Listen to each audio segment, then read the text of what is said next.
Proud to serve northeastern and central Pennsylvania. This is WNEP 16, the news station.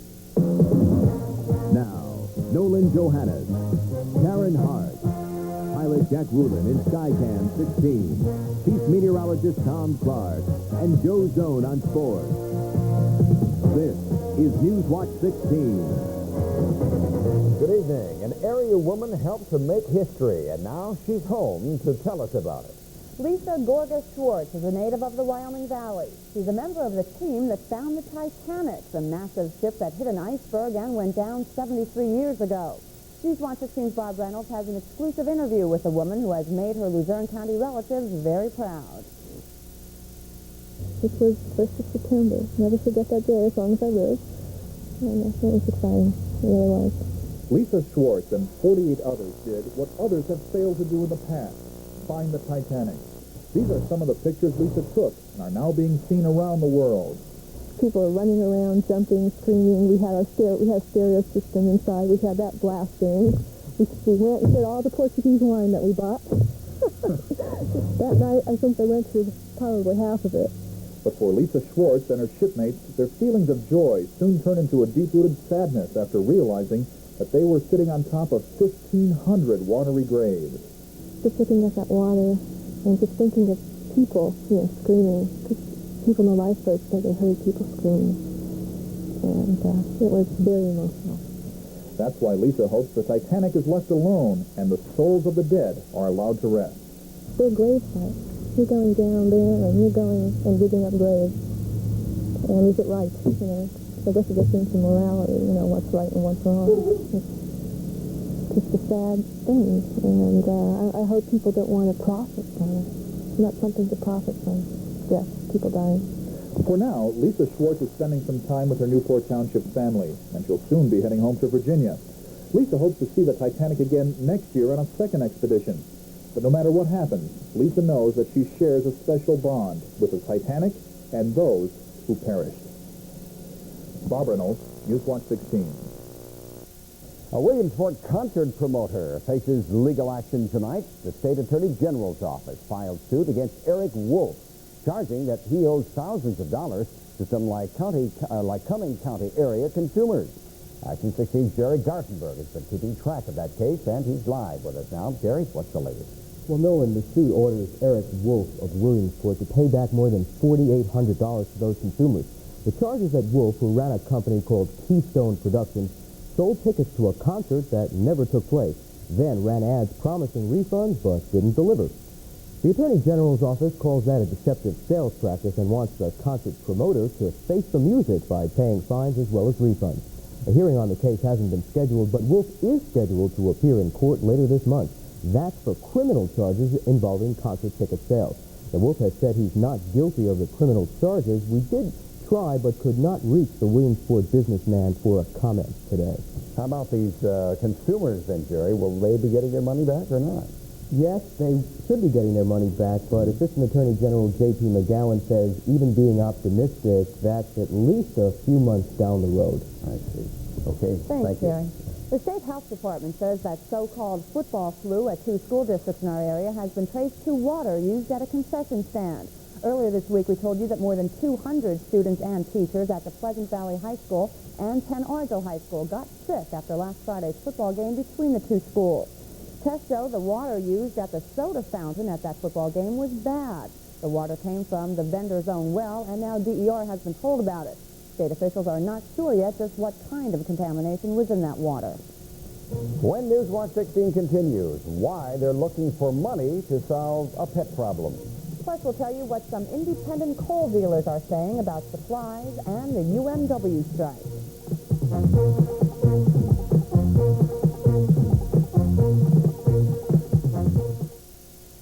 And now, Pennsylvania Lotto. Dump the ball to fix the lead. Draw the first number. The real excitement of playing Pennsylvania Lotto is more than just choosing 6 numbers from 1 to 40. And it's more than just watching the jackpot grow. The really exciting part is watching the live lotto drawing and knowing you could win. Draw the 6-number plate. The Pennsylvania Lottery's Pennsylvania Lotto game, with hundreds, thousands, even millions of dollars in prizes. It could happen to you.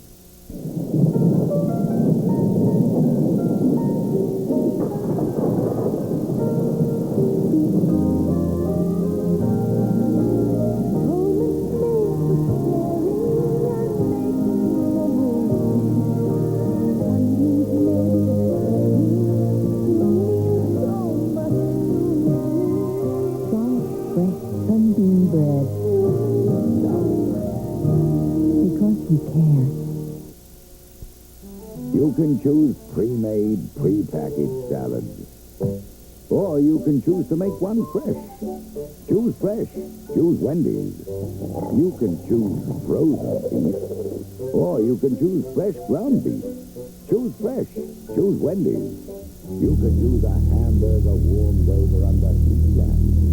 Or you can choose a hamburger served fresh, hot off the grill. Choose fresh. Choose Wendy's. A last-minute try to stop layoffs at Scranton State General Hospital has failed. State Representative Gaynor Cawley had asked Welfare Secretary Walter Cohen to postpone the layoffs of more than 50 people. Cohen in Scranton this afternoon told Newswatch 16 that though it had been a hard decision to make, he felt that laying off hospital workers was the only thing to do. Stays at the level of about 50 to 60 patients. We have good and 35 staff there after the layoffs, and that's sufficient to run an excellent hospital, and that's what we're going to do. Cohen says he had asked doctors in the area to try to place more of their patients at Scranton State. He told us if the patient level went up, those scheduled for layoff tomorrow could be called back. Talks may resume next week in the 2-month-old strike which has shut down 2 anthracite coal mining companies in Schuylkill County. That word today from one of the companies involved, Reading Anthracite of Pottsville. Newswatch 16's Bob Costantini says the strike's impact isn't being felt much now in the Pottsville area, but with the cold weather coming, that may change. It's the longest strike by the United Mine Workers of America against Reading Anthracite that any of these strikers can remember. With its major supplier shut down, non-union independent mining companies stand to reap the benefits of increased demand that cold weather brings.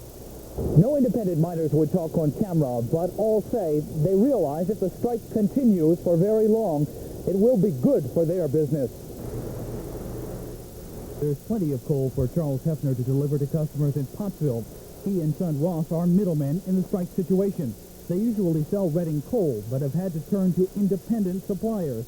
Hefner hopes the strike doesn't go well into the heating season. There won't be enough of coal around, and the independents can't supply all the coal in this region. And I advise everybody to keep their coal bins filled. The big loser could be Reading Anthracite, as it has seen its customers turn elsewhere. Independents who have been able to move into our markets and serve our customers will fight and fight hard to retain that market share that they've gained during the strike. So far, the price of coal in the area has not been affected by the strike, but that too could change if the supply gets tight. Bob Costantini, Newswatch 16, Schuylkill County. In Scranton, some concern tonight about animals, in particular what to do about problems at the Lackawanna County Humane Society Animal Shelter. For some time, the Humane Society has said it is short on money and staff, and they have to close down. Newswatch 16's Mark Anik is live now at the animal shelter with the latest on the problems there. Mark? Well, Karen, as you pointed out, people are talking about this animal shelter, about what some of the problems are, and about what they can do to start solving those problems. Just about everyone is getting involved. The county commissioners who called the meeting, representatives from the state, Representative Serafini, the city of Scranton, and the Humane Society. All of them came together this afternoon to start figuring out what to do. The state does have a program which I believe is $2.1 million available in calendar year 85. That was the basis for calling the meeting, some state money that's available to help Humane Societies. The Humane Society here now says it will apply for $50,000 of that money to help complete its complex at Ivy Park in South Abington Township. But the $50,000 seemed to raise more questions than it answered. Is it enough to complete the new shelter? Why build outside of Scranton? And is money a long-term solution to the Humane Society's problem? Mike Washoe represents Mayor McNulty. He wants to know what the city can do to help out. I see this meeting as fact-finding as much as anything else, but there doesn't seem to be an orderly progression to what's taking place. That today was almost in many ways as much of a press conference and a press briefing as a meeting. Even so, the Humane Society was happy with the meeting. Yes, it was encouraging to see the interest. Absolutely. The dollars are necessary, but the interest also is necessary. Now, we should, of course, add that the $50,000 still has to be approved by the Commonwealth. So tonight, the shelter remains, as do most of its problems. I'm Mark Anik, Newswatch 16, live with the Instacam in Scranton. Karen? Mark, over the weeks you've been telling us about the problems at that Gibson Street building. Why not use the money to renovate that instead of building an entirely new building? Karen, that's a question that a number of people have asked for several weeks, and a number of people asked it today. There are basically two reasons. First, the Humane Society sees this shelter as something of a lost cause. They would like to get out of here and move on to that new complex that they would like to build in South Abington Township. The second reason, probably the bigger of the two reasons, is that that money is not available for 3 cities in this state. It's not available for Philadelphia, not available for Pittsburgh, and not available for Scranton, because those 3 cities have their own dog laws. The money that the Humane Society may be able to get comes from dog license fees. Since the city has its own dog laws, it collects its own fees, and none of the city's money goes into that state till. So they have no right, as the state sees it, to have any of the money. If they get the $50 grand, it will have to go somewhere other than Scranton. Okay, Mark. Thank you. Mark. And next, our chief meteorologist, Tom Clark, stepping up with the weather. I had to have the heat on in the car on the way home last night. Yeah, so did I. Chilly. It felt good, didn't it? Yeah. I like this weather, though. I don't know. Nice change. When we come back, I'll tell you how much it's going to warm up this weekend.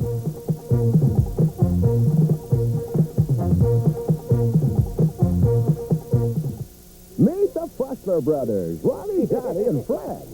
Ronnie only likes potato chips that are crisp. Johnny only likes potato chips that are fresh. Fred only likes potato chips that are fun. And how does Mrs. Fussler keep her boys happy? With hers potato chips. Hers taste better because they're always crisp, guaranteed fresh, and always fun. So if you want a great tasting chip, switch to hers. Hers tastes better than theirs. The fall weather is always refreshing, but I kind of like to ease into it, Tom. It happens all of a sudden. Don't hit us over the head like that. Yeah, I know. This is awful. Wool sweater, wool jacket. Glad I have it on. Cold out here tonight, folks. I got a flock of robins over here giving me some nasty looks. I suppose they could do something worse, though. It's going to warm up, guys. Don't worry. Outside now, it's partly cloudy in my backyard. The breeze has died down just a bit, but look at the temperature. Only 52. Humidity, 67%. The wind is from the north at 7, and the barometer is still rising. It's up quite high now. Had a high here today of 60 degrees, well below what is normal. 39, that low this morning. I had 32 at my home. 97, the record high. 73 and 58 1 year ago today. And a little peace and quiet this afternoon in the Pocono Mountains right there. Satellite view, a lot of low clouds over Pennsylvania, was from a strong surge of cold air in the upper atmosphere moving through. And that made things very unstable. A lot of cloudiness and some showers and sprinkles in some areas. Matter of fact, the National Weather Service here in Avoca reported that a pilot flying at 4,000 feet over the airport said it was snowing out his window. Up there in Utica, New York, there was some sleet mixed in with the rain showers this afternoon. But I think temperatures aloft will be warming up a little bit tomorrow, and we should see fewer clouds and more sun. But you can see the breaks in the clouds up this way, and so things will brighten up quite nicely. The farmers are looking for at least 3 days in a row without rain to dry some of their hay, and they're going to get it beginning tomorrow. As a matter of fact, I don't see any chance of rain beginning tomorrow and for the rest of right through the weekend, probably till about the middle of next week. So things may get dry once again. I am forecasting rain tonight at Arrowhead Stadium in Kansas City for the football game tonight. ABC's Thursday night edition, if you will. Here's my forecast coming up for tonight. Some frost again tonight, scattered, nothing heavy, nothing widespread, but light frost in the normally colder spots, especially north of Interstate 80. Lopez bottoming out at 30 tomorrow morning. Hamlin 39, Stroudsburg 44, Danville about 43, and the low tomorrow morning in Jersey Shore about 42. The wind overnight from the north.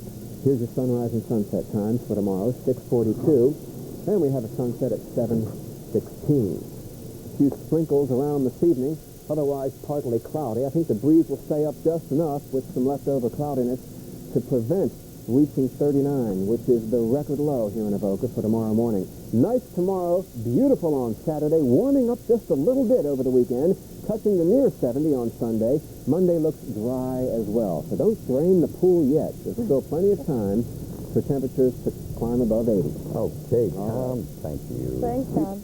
The Sports Watch is next with Joe Zone and this week's Sports Star. Plus, the story from today's final game between the Mets and the Cardinals.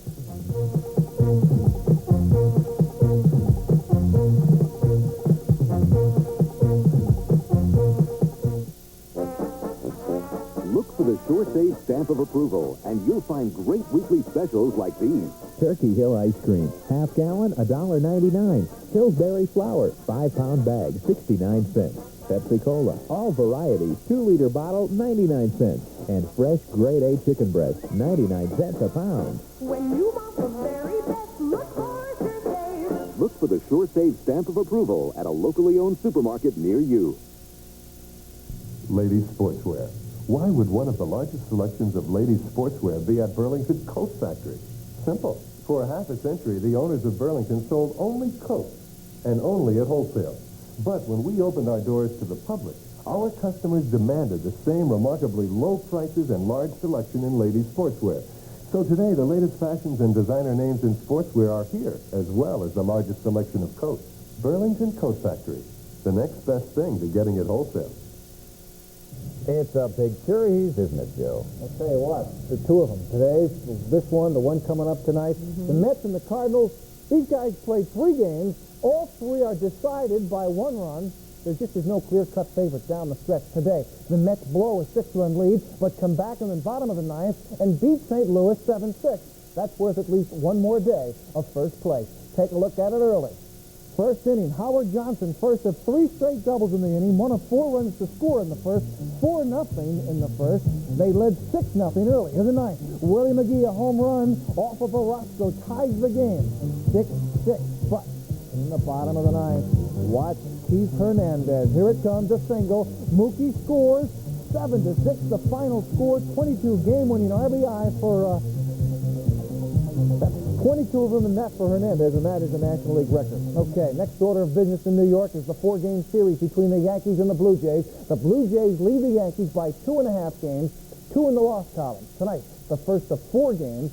The first of the 4 games, Guidry 18-5 against Steve. He is 13-10. 3 out of 4, of course, would be a great bit of work for either team. The Yankees lost the game to the Blue Jays last night. This ball called fair by the third base ump. The winning run scores in the bottom of the 9th. That's foul, folks. And the Yankees' 11-game winning streak, Billy agrees it's foul. The Yankees' 11-game winning streak is history. Speaking of history, people still buzzing about the hit last night that made Pete Rose the all-time hit maker. He didn't make the wait long, did he? First time up against Eric Chow, single to left center field. Career hit 4,192, one better than Ty Cobb. 4,192. I didn't know what to do. I mean, you know, I felt like a man looking for a hole to jump into. I mean, you know, I just kept looking around at somebody to talk to, and there wasn't nobody around. And while all of the 50,000 fans were caught up in the emotion of the moment, that woman was choked up for a different reason. That is Ty Cobb's granddaughter. Later, a call from President Reagan to cap off the night. Pete Rose became baseball's all-time hitter. You know, they may have gone just a bit too far in that drug trial in Pittsburgh. Today, they dragged Willie Mays through the mud. That's right. John Milner testified that when he and Mays were with the Mets, Milner got a container out of Mays' locker that he called red juice. Milner said the stuff was very potent speed. Milner also testified he never saw Mays use the stuff. It was just in his locker. Dave Parker, too, on the stand today, the second day to testify that he received amphetamines from Willie Stargell and John Madlock. Dale Berra gave the same testimony, and both Stargell and Madlock called Berra a liar. Well, in our Super 16 high school football poll, Tamaqua, the 10th-ranked team, the 2-0 Blue Raiders are led by a fine 2A player by the name of Garth Lakitsky. Tim Carlson has more on this week's Sports Star. Garth Lakitsky is one of the few seniors and a co-captain on the Tamaqua football team. He is by no means a one-dimensional player, starting at both linebacker on defense and fullback on offense. In the Blue Raiders' 28-6 win over Minersville last Friday, Garth had a super night on defense. with 12 solo tackles and 1 pass interception. Well, this isn't the first time he's excelled on defense. Last year he was a very important player for us defensively. This year he's worked hard, and now offensively he gives us a deep threat. He could run fast, and he's a big back, so we use it for power and for our speed. Last Friday, Lekipsky ran for a total of 171 yards and scored 3 touchdowns. The members of the offensive line, they're a most important part of any running back's performance. And as far as Garth Lekipsky is concerned, these guys are the reason he had the big night against Minersville. Do you think that you can pull off games like you did last Friday night? Yeah, we have a strong team. We have a young line, but they're really strong. And they should come through all right. He's a good back, but he doesn't do it all on his own, and he gives credit a lot to our offensive line. Garth Lekipsky from Tamaqua High School, our WNEP-TV Sports Star of the Week.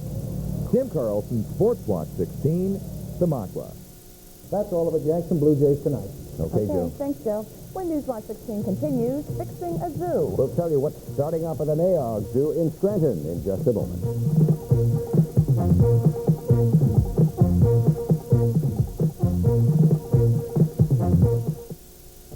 At Celebrity Coach, it's our second annual clearance sale, only with a new twist. This year, we're overstocked. That's right, overstocked. Most of these units were produced for dealers, but they're waiting for 86s, so we're stuck with them, but not for long. We guarantee you'll never see prices like these again, because they've got to go. We need to raise cash to pay for the chassis. We're going to be liquidating all our vans for less. Make us an offer. Maybe we'll surprise you. Nobody can sell for less during our overstock clearance sale going on now at Celebrity Coach. Blue idolized cheese. County Line asked an expert about old-fashioned cheese. Back when me and my brothers was just about his size, Mom had packed us cheese sandwiches. Then, while they was all swimming, I'd eat all of them sandwiches. Then he tasted County Line, the cheese that says the old ways are still the best ways to make old-fashioned taste so good. Now, this County Line really takes me back some. County Line, old-fashioned and proud of it.